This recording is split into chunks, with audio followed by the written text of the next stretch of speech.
Democratic vice presidential candidate Tim Walz is a former high school teacher who served in the National Guard and is current governor of Minnesota. But is he an ally of the LGBTQ community? This week we reviewed everything he's ever said or done for or about the LGBTQ community to find out.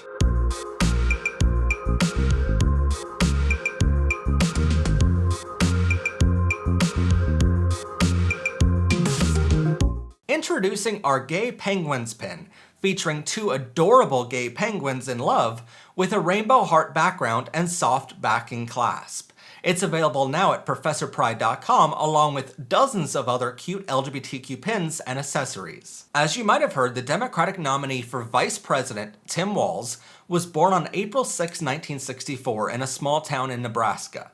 After graduating high school, he joined the U.S. National Guard before graduating from Chadron State College with a GI Bill and becoming a teacher. He taught with World Teach in China for a year before returning to Nebraska and teaching social studies, along with coaching high school football. Here, Tim met his wife and fellow teacher Gwen. In 1994, they moved to Minnesota, where Tim taught geography and was the football coach for Mankato West High School. Before he was coach, the team lost 27 straight games. By 1999, they won their first state championship ever. But that brings us to his first true sign of being an ally. LGBTQ students in the school were being bullied pretty bad at the time, a time when being LGBTQ was not as accepted as it is today. An openly gay student approached Tim Walz and asked him to be a part of starting a GSA, or a Gay Straight Alliance After School Club. Tim knew how much it would mean for the football coach of the school to be a part of it and signed up to be the club's first advisor. A few years later, in 2005, his students were the ones that convinced him to run for U.S. House of Representatives in Minnesota's 1st Congressional District, a district that was majorly run by Republicans for 6 straight terms. One of the key items in his platform running for Congress at the time was being a fierce supporter of marriage equality being put into law. He won that election with 53% of the vote. While being a representative in the House, he pushed to repeal Don't Ask, Don't Tell, which forbade military service members from being openly LGBTQ.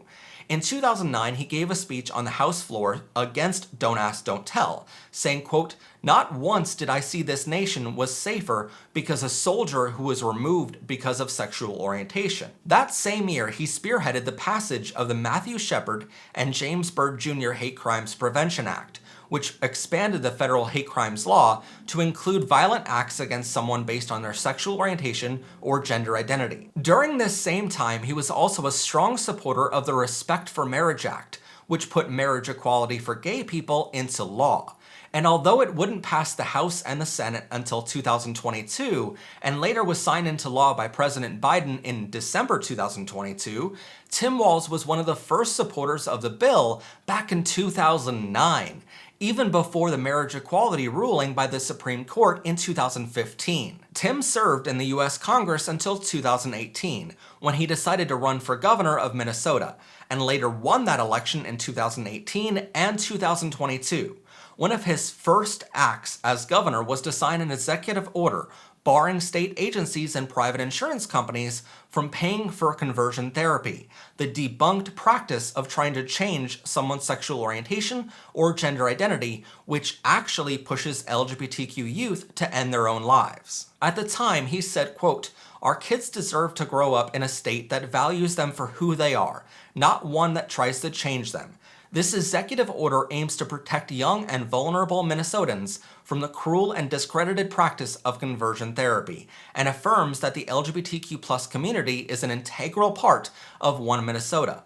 This is not the end of our work to see this practice become a thing of the past. We will continue to fight for love over hate every single day." As governor in 2023, Tim saw many states implementing anti-LGBTQ bills and policies across the country. So he signed an executive order that required Minnesota state agencies to protect and support access to gender-affirming healthcare. He said at the time, quote, "We want every Minnesotan to grow up feeling safe, valued, protected, celebrated, and free to exist as their authentic versions of themselves." 1 month later, the Minnesota Congress passed 3 bills, which were later all signed into law by Tim Walz. mandating that the state allow access to women's healthcare, gender-affirming healthcare, and banning conversion therapy entirely in the state. These also included a shield law protection so people from outside of Minnesota could come to the state and get this needed care without their home states being able to prosecute them or stop it from happening. One of the biggest signs Tim Walz is still an ally of the LGBTQ community came just this year, as states across the country have been banning books that include LGBTQ storylines. As Minnesota governor, Tim Walz signed into law a protection that prevents any public or school library from removing books, quote, based solely on the viewpoint, content, message, idea, or opinion conveyed. Tim said in May 2024 as he was signing it into law, quote, censorship has no place in our libraries. As a former teacher, I'm clear. We need to remember our history, not erase it. Today, I signed a bill into law putting an end to book bans based on ideology in Minnesota. This week, as we were looking through everything Tim has done or said about the LGBTQ community in his entire career, we could not find a single instance of him not being a true ally.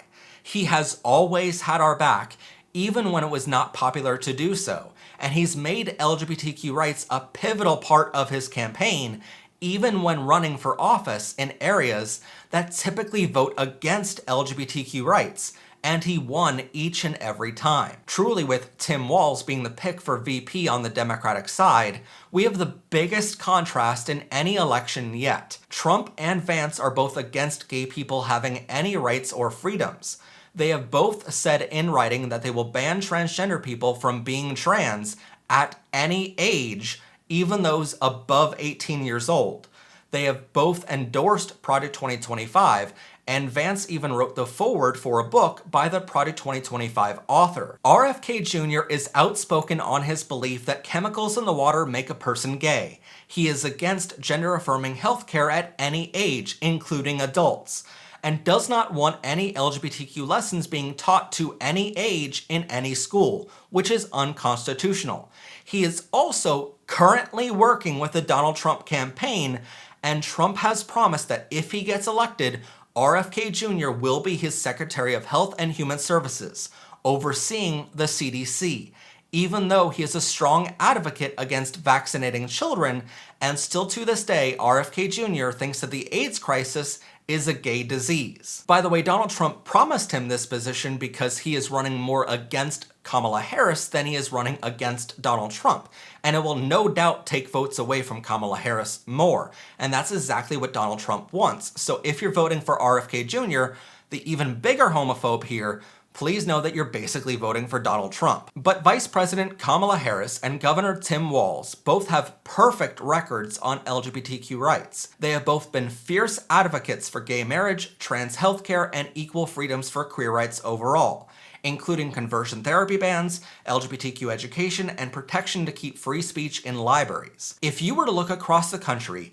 I don't know if you would find two people so outspoken on their support of the LGBTQ community as Kamala and Tim are that are not members of the community themselves. Not only have they been outspoken and made promises to our community, but every single time they have promised us equal rights, they have delivered those rights. So with Kamala Harris and now Tim Walz, this very well might be the most pro-LGBTQ friendly ticket in the history of the United States, besides maybe George Washington, who was gay himself, and that's a previous episode you can check out later. But this election on November 5th is vital, and it's between a couple of convicts out for themselves and a couple of allies who have incredible records of helping minorities.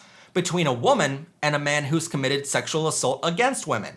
Between a high school football coach who knew what kind of message it would send to advise a GSA club, and a man who spent his adult life sneaking into furniture stores after hours. There is only one choice we have to make this year as a country.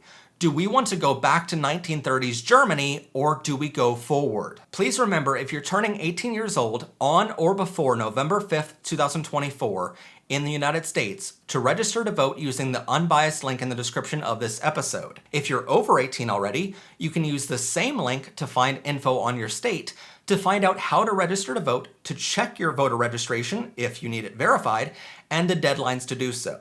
Please make a plan and vote this November because our rights and freedoms are on the ballot. up and down the ticket. Also, thank you so much to everyone last week who watched our episode on Kamala Harris. It's because of that ad revenue that we were able to donate $100 to the Kamala Harris Victory Fund last week, so thank you so much. One of his first acts as governor was to sign an executive order barring state agencies and private insurance companies from paying for conversion therapy, the debunked practice of trying to change someone's sexual... What do you need? What's up? Dick. Be sure to check out ProfessorPride.com for hundreds of ways to show off your pride, including our new Storms Don't Last Forever and Gay Penguins pins. Check them out now along with LGBTQ books at ProfessorPride.com. Special thanks to our members and loyal subscribers this month for helping support our work providing LGBTQ education and resources. Please subscribe to our channel or click on this video to continue enjoying Powered by Rainbows.